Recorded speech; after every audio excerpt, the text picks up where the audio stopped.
마태복음 28장 16절에서 20절. 11 제자가 갈릴리에 가서 예수께서 지시하신 산에 이르러 예수를 배웁고 경배하나 아직도 의심하는 사람들이 있더라. 예수께서 나와 말씀하여 이르시되 하늘과 땅의 모든 권세를 내게 주셨으니 그러므로 너희는 가서 모든 민족을 제자로 삼아 아버지와 아들과 성령의 이름으로 세례를 베풀고 내가 너희에게 분부한 모든 것을 가르쳐 지키게 하라. 볼지어다 내가 세상 끝날까지 너희와 항상 함께 있으리라 하시니라.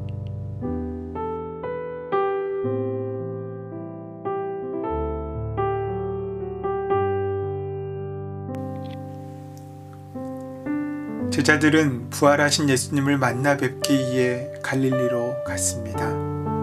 그곳은 예수님과 더불어 하나님 나라를 꿈꾸었던 자리였고 처음 복음을 그 마음속에 심었고 품었던 자리이기도 하며 예수님께 직접 하나님 나라의 삶을 배우고 익히던 현장이기도 했습니다. 그렇게 부푼 꿈을 가지고 승리를 꿈꾸며 예루살렘으로 입성하였지만 그들은 좌절을 맛보고 이전의 모습으로 돌아와 있습니다. 복음은 아는 것이 아니라 사는 것이기 때문입니다. 아직 그 삶이 준비되지 못했던 제자들은 실패하였고 절망하였습니다. 다 끝난 것 같았습니다. 그러나 예수 그리스도의 부활은 그 실패가 그 끝이 결코 아직 끝나지 않았음을 보여주는 사건이었습니다. 제자들은 이제 다시 시작해야 했습니다. 그곳 갈릴리에서 다시 주님께 선택받고 다시 하나님의 나라의 꿈을 꾸며 새로운 시작을 이루어야 했습니다. 갈릴리에서 제자들은 예수님을 뵙고 엎드려 절했습니다. 그렇게 제자들을 만나신 예수님께서는 먼저 예수님의 권세에 대해 말씀하십니다. 나는 하늘과 땅의 모든 권세를 받았다. 권세라는 말은 누군가를 억지로 자기의 뜻대로 의지대로 이끌려는 마음으로 힘으로 인식되기 쉽습니다. 하지만 예수님의 권세는 그런 세상의 권세와는 거리가 멉니다. 예수님의 권세는 하늘에서 이루어진 것 같이 땅에서도 이루어지게 하는 권세였습니다. 자신의 이익을 위해 남을 희생시키는 권세가 아니라 다른 사람들의 유익을 위해 자신을 희생하는 권세였습니다. 다른 사람 위에 군림하는 권세가 아니라 스스로 낮아져 모든 사람의 종이 되어 그들을 섬기는 권세였습니다. 그러나 그것이 권세인 까닭은 자발적으로 그런 삶을 선택하셨고 또한 십자가에서 그 비참한 죽음에서 끝난 것이 아니라 부활과 영광의 은혜로 그 은혜가 그 삶이 이어지기 때문이었습니다. 먼저 예수님의 권세는 말씀을 가르치시는 권세였습니다.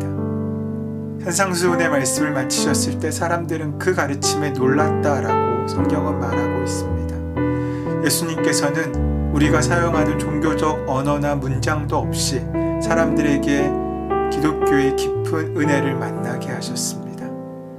하지만 무엇보다도 예수님의 가르침에 권세가 있던 것은 그 말이 예수님이라는 존재 안에서 울려나왔기 때문입니다. 예수님의 존재가 담겨있고 예수님의 마음이 담겨있던 살아있는 말이기에 역사하는 능력이 있었던 것입니다. 언어와 삶, 이웃들을 대하는 그들의 자세가 그 말과 조화를 이루지 못할 때 그 말은 아무리 화려하여도 죽은 말이 됩니다. 하지만 예수님께서는 살아있는 말씀으로 우리를 고치셨습니다. 그래서 예수님의 두 번째 권세는 귀신을 내어 쫓고 병자들을 고치는 권세를 보여주셨습니다. 죄를 사하게 하는 권세도 행하셨습니다. 주님은 사람들의 마음을 사로잡아 움직이지 못하게 만드는 귀신들을 꾸짖어 내어 쫓으셨습니다. 빛이 임하면 어둠은 사라지게 마련입니다.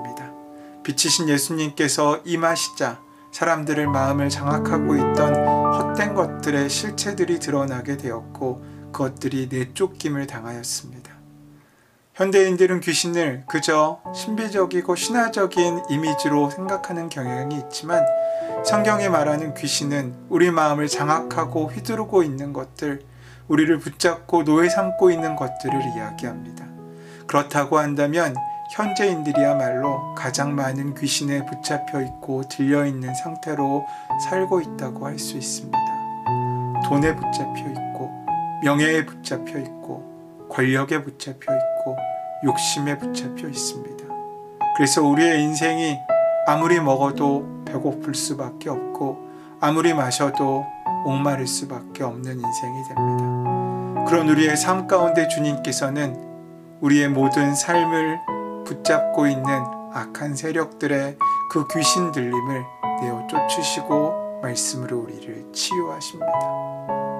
예수님은 제자들에게 이제 가서 모든 민족에게 제자를 삼고 세례를 베풀라고 사명을 허락하십니다. 일찍이 예수님께서는 갈릴리의 어부들과 세리들을 예수님의 제자로 삼으셨습니다. 주님은 그들을 사람을 낚는 어부로 부르셨습니다. 사람을 낚는다는 말은 사람들을 하나님의 나라로 초대한다는 말입니다. 정치적인 억압이 심하고 경제적인 궁핍함이 지속되면 사람들은 자기가 영적인 존재라는 사실, 하나님의 형상을 갖고 있다는 사실을 잃어버리기 쉽습니다. 그 순간부터 그들의 삶은 축제가 아닌 견뎌야 하는 지옥이 되어버립니다. 지금 우리의 삶은 어떻습니까? 돈이 주인 노릇하는 세상은 사람들에게 천국의 삶을 살 수 있다는 꿈과 가능성을 빼앗아 버립니다. 당연히 그 삶은 힘들고 외롭고 어두워질 수밖에 없습니다. 이 무한한 악순환의 고리를 끊어야 합니다. 예수님께서 사명으로 주신 가서 모든 민족으로 제자를 삼으라는 그 말씀은 교회의 숫자를 채우라는 말이 아니라 하나님 나라의 귀한 은혜와 현실 속으로 사람들을 초대하라는 명령입니다. 세례를 베풀라는 말씀도 마찬가지입니다. 세례는 옛 삶에 대한 죽음을 의미합니다. 세례를 받은 사람들은 예수와 함께 죽었습니다. 그는 세상에 대하여 죽었고 하나님을 향하여 산 사람들입니다. 죽은 자들은 더 이상 옛 삶의 인력에 끌려다니지 않습니다. 우리가 예수를 믿는다고 하면서 여전히 힘들고 어려운 까닭은 아직 덜 죽었기 때문입니다. 아니면 죽은 척만 할 뿐 철저히 죽지 못한 까닭입니다. 성도는 자신을 죄에 대하여는 죽은 자요, 하나님을 향해서는 산 자로 여겨야 합니다. 우리 몸을 죄의 도구로 죄에게 내주면 안 됩니다. 의의 도구로 우리 스스로를 하나님께 바치는 연습을 해야 합니다. 그것이 세례의 참뜻일 것입니다. 주님께서는 그런 삶을 살고자 하는 우리들에게 은혜와 위로를 허락하십니다. 내가 세상 끝날까지 항상 너희와 함께 있을 것이다. 살다 보면 주님의 뜻대로 살아도 힘들고 어렵고 주저앉을 때가 있습니다. 내 곁에 아무도 없는 것 같은 쓸쓸함을 느낄 때도 있습니다. 문득 희망도 사라지고 목표도 사라지고 부질없다는 생각이 들 때, 그때도 여전히 우리에게 남아있는 것은 우리와 함께 하시는 임마누엘 하신 주님이십니다. 주님은 없는 것처럼 보이지만 여전히 우리 곁에 계신 분이십니다. 주님은 제자로 살기 위해 안일한 삶과 작별을 구하고 극심한 어려움을 겪어 있을 때에도 우리 곁에 함께 하십니다. 세상 끝날까지 항상 너희와 함께 있을 것이다.